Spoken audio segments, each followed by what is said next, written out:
Hi friends, welcome to my channel agency అందాలు. నేను Nagamani Soyam and subscribers అందరికీ కూడా శ్రీరామనవమి శుభాకాంక్షలు. ఈ రోజు నేను అల్లూరు సీతారామరాజు జిల్లా అండ్ విఆర్పురం మండలం శ్రీరామగిరిలో వెలిసిన సీతారాముల వారి కళ్యాణానికి రావడం జరిగింది. ఇంకా మీకు అర్థమైపోయింది కదా, ఇన్ని వెహికల్స్ ఉన్నాయంటే సీతారాముల వారి కళ్యాణానికి ఎంతమంది భక్తులు వచ్చి ఉంటారు. ఒక విఆర్పురం మండలం కాదండి, చింతూరు, కోనవరం, విఆర్పురం, ఎట్టపాక అండ్ వెల్లేర్పాడు, కుకునూరు మండలాల నుండి కూడా మహాభక్తులు ఈ కళ్యాణానికి తరలి వస్తూ ఉంటారు. అండ్ మనకి శివయ్య ఫస్ట్ దర్శనం ఇస్తారు ఇక్కడ నుండి. ఇప్పుడు మనం డైరెక్ట్ గా కళ్యాణ మండపానికి వెళ్దాం రండి. అండ్ భద్రాచలంలో సీతారాముల వారి కళ్యాణం ఎంత ఘనంగా జరుగుద్దో ఇక్కడ కూడా అంతే ఘనంగా జరుపుకుంటారు ఇక్కడ ప్రజలు. సీతమ్మ వారి మంగళ సూత్రాలు భక్తులకి చూపిస్తున్నారు. ఇక్కడ సీతారాముల వారి కళ్యాణానికి వడ్లను గోటుతో ఒలిసి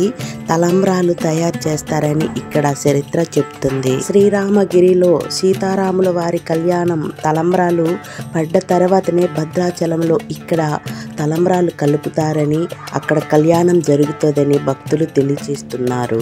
అలాగే భద్రాచలం నుండి కూడా సీతారాముల వారి కళ్యాణం తర్వాత ఇక్కడ కూడా తలంబ్రాలు పంపిస్తారని చరిత్ర చెప్తుంది. భక్తులకి ఎక్కడా ఇబ్బంది కలగకూడదని వాటర్ అలాగే మజ్జిగ ఏర్పాట్లు చేశారు భక్తులకు.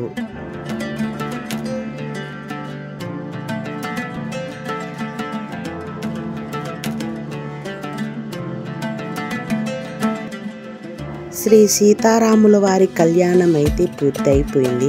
ఈ మార్గం నుండే మనం సీతారాముల వారి వెలిసిన గర్భగుడికి వెళ్ళవలసి ఉంటుంది. కళ్యాణం తర్వాత గర్భగుడికి వెళ్ళి అక్కడ కూడా దర్శనం చేద్దామని నేను కొండపైకి వెళ్తున్నాను.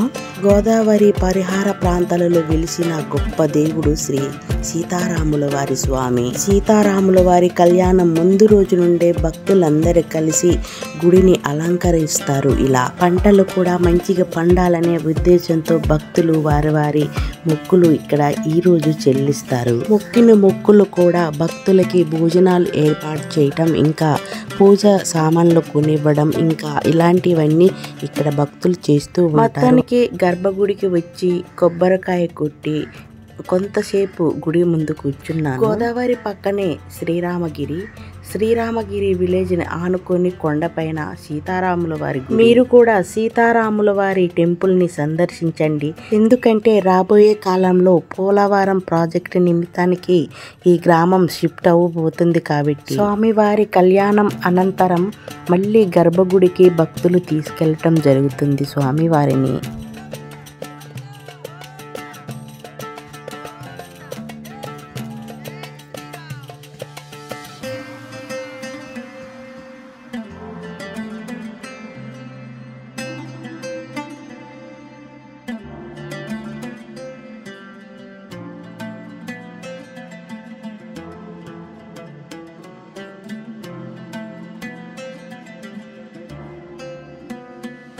ప్లీజ్ గాయస్, వీడియో చూసి వదిలేయకండి.